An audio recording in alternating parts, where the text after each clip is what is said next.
In the early 2000s, King's Dominion unveiled a roller coaster designed to shatter records and redefine thrills. Hypersonic XLC was a groundbreaking innovation, boasting an air-powered launch system that catapulted riders from 0 to 80 miles per hour in under 2 seconds. Its debut promised the ultimate adrenaline rush and captured the attention of coaster fans worldwide. But for all its ambition and fanfare, Hypersonic XLC would face challenges as bold as its concept. Loved by thrill seekers, plagued by maintenance woes, and ultimately short-lived, its story is one of innovation, challenge, and what might have been.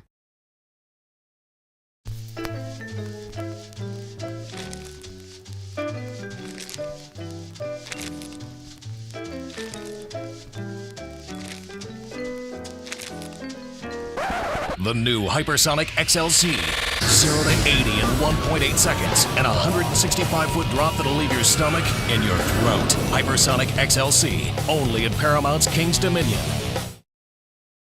Nestled in Doswell, Virginia, King's Dominion opened its gates on May 3, 1975, as a family-friendly theme park created by Taft Broadcasting Company. Modelled after its sister park Kings Island in Ohio, the park boasted a unique blend of attractions, including a monorail, an antique carousel, and the towering Eiffel Tower replica that became its iconic centrepiece. The standout ride in the park's early years was Rebel Yell, a massive wooden roller coaster that towered over the back of the park and allowed riders to race each other along its 3,300 feet of track. The park expanded rapidly, embracing the thrill ride boom of the 1980s and 1990s and adding many new attractions.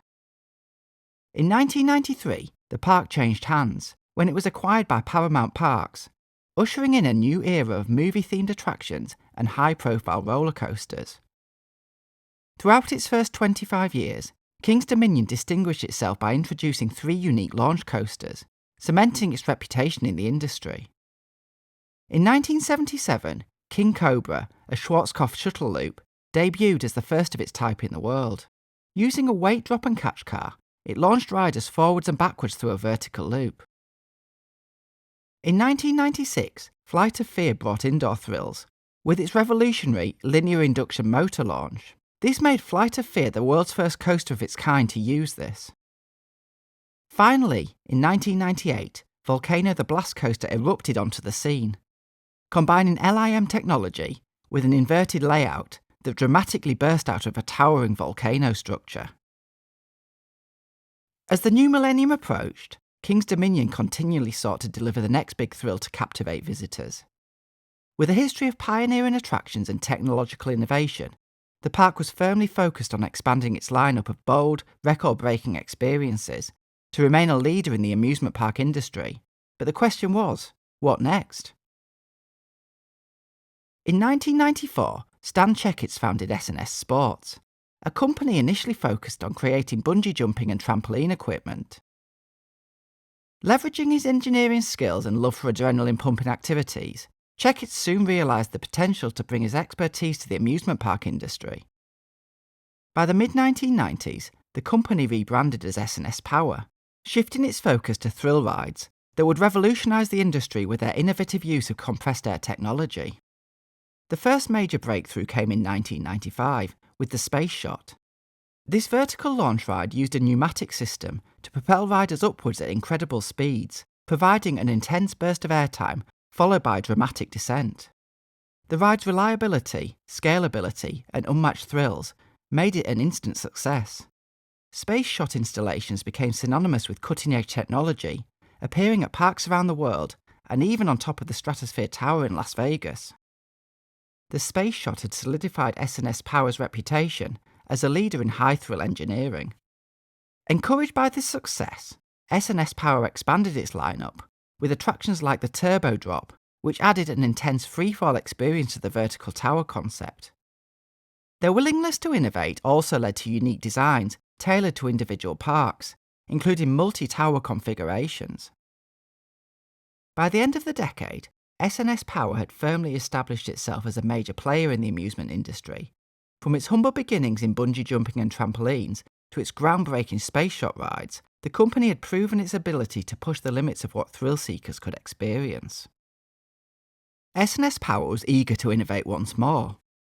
While their tower rides were popular as supporting attractions, the company set its sights on a bigger goal, creating full-scale roller coasters that could rival the most iconic attractions in the industry.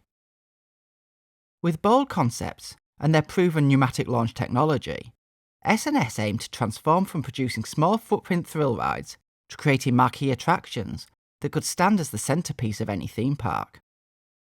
This redefined roller coaster experience would come in the form of a new prototype concept named Thrust Air 2000. Built at their Utah headquarters in 1999, this cutting-edge ride showcased the company's pioneering pneumatic launch technology. Unlike existing systems that relied on mechanical or magnetic launches, Thrust Air 2000 could propel riders from a standstill to incredible speeds almost instantaneously. The coaster used compressed air, the same technology employed in space shot attractions, to propel riders horizontally from 0 to 80 miles per hour in just 1.5 seconds. This groundbreaking method delivered an intense burst of speed that instantly captured the imagination of thrill seekers and the amusement industry alike. Standing 165 feet tall, the prototype featured an I-beam track rather than the traditional tubular steel design. This choice allowed for greater structural rigidity and provided a distinct visual aesthetic. To further enhance the experience, S&S equipped the coaster with air-filled rubber tyres instead of standard polyurethane wheels. This innovation resulted in an exceptionally smooth ride, minimising vibrations and offering a more comfortable experience. Riders were secured with modified space shot restraints adapted from the company's successful vertical tower rides. These harnesses kept those on board locked in place, as they experienced forces so extreme that even seasoned riders described the attraction as very intense, with some saying it felt like their skin was about to be ripped off their faces. The prototype's purpose was to demonstrate the potential of S&S's technology for future coasters. The simple layout featured a straight launch track and a single airtime hill to demonstrate the power and smoothness of the pneumatic system. The company envisioned full production models that would reach heights exceeding 350 feet and speeds over 100 miles per hour. Breaking coaster speed records while incorporating additional hills, twists and turns for a more dynamic experience. Many industry experts were present for the unveiling of Thrust Air 2000, and the prototype captured the attention of several major amusement parks. Originally, the ride was slated to be going to Paramount's Great America in Santa Clara, California, but it would be King's Dominion that would announce the first installation. King's Dominion, who were operated by Paramount Parks at the time, was eager to add a unique, record-breaking ride to its lineup, with the compressed air design solidifying the park as the launched coaster capital of the world. Announced on August 1, 2000, King's Dominion revealed its new $15 million attraction. Named Hypersonic XLC, it was marketed as the first roller coaster with a compressed air launch system. XLC stood for Xtreme Launch Coaster and would feature the same blistering acceleration demonstrated in the prototype. In fact, it was the prototype that King's Dominion had purchased, foregoing the ambitious custom designs that had been envisaged by the manufacturer in favour of a more cost-effective option. The prototype was carefully dismantled in Utah. Each piece of the track was labelled and loaded onto flatbed trucks for the 2,200-mile journey to Doswell, Virginia. Over 60 truckloads of track, supports and components were transported across the country. To fit King's Dominion's infrastructure, the ride underwent several modifications from its prototype form. While the layout remained simple, a launch, a vertical ascent and drop, and a return to the station, a high bank turn and airtime hill were added following the descent. Hypersonic XLC will be constructed in the southeastern corner of the park, spanning the midway of the Wayne's World Park area. The installation took just over 3 months, with S&S engineers working hand in hand with King's Dominion's construction and maintenance teams to ensure that every piece was meticulously assembled. S&S would also redesign the original trains, gone with the over-the-shoulder space shot restraints, and in their place sleek lap bars. The trains retained their two-across seating, as well as the use of aircraft-style pneumatic tyres. With the new attraction installed and tested, King's Dominion looks set to have another hit ready to go. Installed for opening day, Hypersonic XLC would make its grand debut on March 24, 2001. As guests approached, the imposing white track towered over the area, now renamed the Grove. With a large part of the layout placed over the midway itself, visitors could get up close with the new attraction and witness trains speeding overhead. The main tower contained 2 air tanks that were originally designed to power the compressed air launch, but were ultimately rejected and replaced with conventional tanks backstage. The system used 4 industrial compressors, 2 250 horsepower and 2 200 horsepower units that continuously recharged the tanks between launches. Trains featured an open design and could accommodate 8 riders, securing themselves with the unique lap and leg restraints. Once dispatched from the station, the train slowly rolled around a left-hand curve and onto the launch track, stopping briefly to weigh the train and ensure all systems were ready for the powerful launch. Riders stared ahead at the vertical hill, visible at the end of the straightaway, appearing only a short distance away. A series of red, yellow and green lights counted down, building anticipation.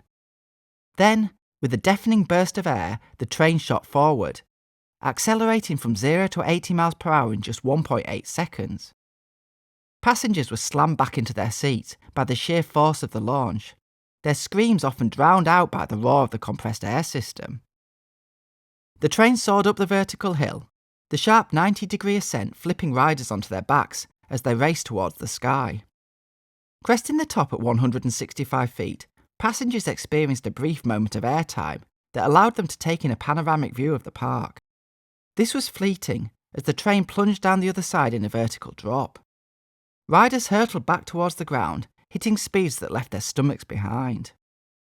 At the base of the drop, the track transitioned into a heavily banked turnaround, leaning riders at an almost 90-degree angle as the train raced past midway games and pedestrians below. A second bank turn redirected the train towards the finale, a sharp airtime hill that delivered a final burst of weightlessness before the brakes. Hypersonic XLC made an unforgettable first impression on its riders. Many were stunned by the speed of the launch, describing it as so fast I didn't even get a chance to scream. Others called it probably the single most thrilling coaster experience I've ever had. From the moment the compressed air launch sent riders hurtling from 0 to 80 miles per hour in less than 2 seconds, guests were struck by the sheer intensity of the ride, with the pneumatic tyres and shock absorbers providing an unexpectedly smooth journey. Stan Checketts from S&S Power was on hand to reveal even bigger plans for their revolutionary compressed air technology, expressing how the system's clean, efficient and adjustable design offered immense potential beyond Hypersonic XLC. We're developing a whole lot of exciting rides now using this same type of technology, he shared, hinting at projects like drag race rides and even faster launches. One such ride was already in development for a park in Japan, promising to eclipse the elusive 100 miles per hour mark. Even the US Navy expressed interest, exploring the technology's application in fighter jet launches. Hypersonic XLC stunned riders with its groundbreaking launch and unique design, but the ride's innovation came with its fair share of challenges. From its very first season, mechanical problems began to emerge, hinting at the difficulties of operating such an advanced and untested system on a consistent basis. One of the first and most persistent issues came from the train itself. The air-filled tyres faced extreme stress, not only during the launch, but also as the train navigated the vertical climb, crest and sudden drop. While the train was designed to handle a blowout and featured skid plates to mitigate any problems, the tyres wore out faster than anticipated, leading to frequent replacements and unexpected downtime. In addition, the coaster's compressed air launch system, which had been hailed as revolutionary, faced challenges from the start. The air pressure needed to propel the train often proved inconsistent, leading to unpredictable launch performance. This lack of reliability meant that the ride would frequently go down for adjustments, disappointing guests who had eagerly waited in line. Hypersonic XLC would not operate for the first part of the 2002 season, while King's Dominion and S&S worked on modifications to improve the coaster's reliability. When it returned in June, the most notable change was the introduction of an updated train design, with modified seats as well as reinforced components to handle the intense forces better. Despite these adjustments, the ride's reliability remained a problem, with frequent downtime and inconsistent performance. As the novelty of Hypersonic XLC wore off, its flaws became increasingly difficult to ignore.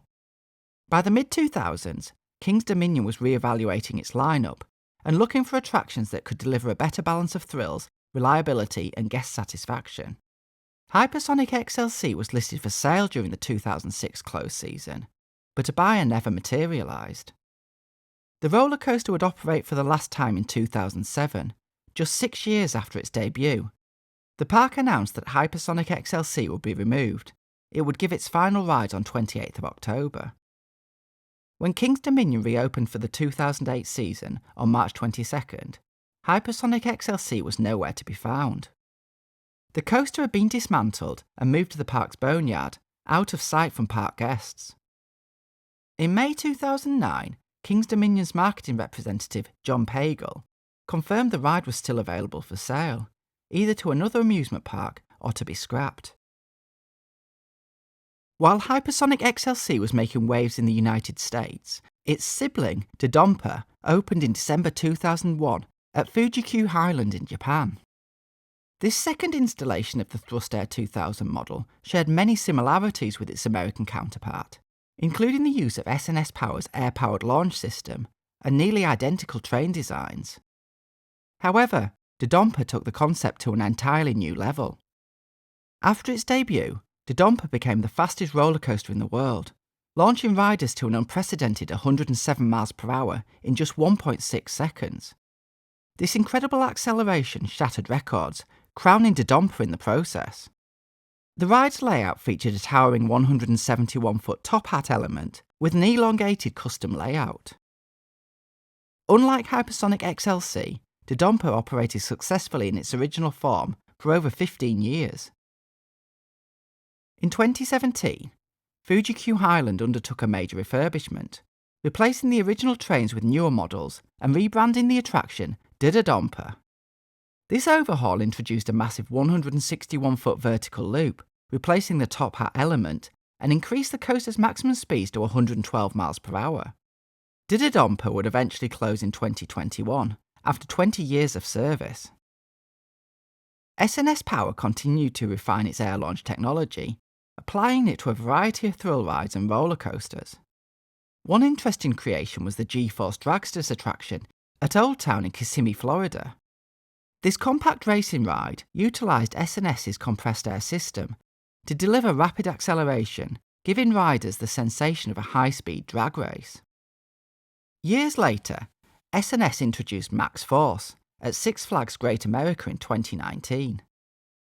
This roller coaster launched riders from 0 to 78 miles per hour in just 1.8 seconds, achieving the fastest acceleration of any North American coaster. With its towering inversions and high-speed elements, Max Force further showcased the capabilities of air-powered technology.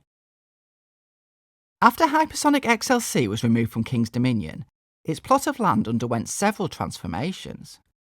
In 2009, the area became home to El Dorado, a drive-in movie-themed 1001 Nights ride. However, El Dorado was short-lived, and by 2011, the space was redeveloped once again for Windseeker, a towering swing ride that lifts riders 301 feet into the air for panoramic views of the park. Despite these changes, a piece of Hypersonic XLC's legacy remains. The station building, which served as the loading platform for the air-launched coaster, still stands today, nestled between Grizzly and Twisted Timbers. Hypersonic XLC was a bold experiment that pushed the boundaries of roller coaster technology. It delivered an unforgettable experience for those lucky enough to ride it, but its groundbreaking nature and operational challenges ultimately led to its downfall. Today, it is remembered as a fascinating chapter in the history of King's Dominion, and a testament to the risks and rewards of innovation in the theme park industry.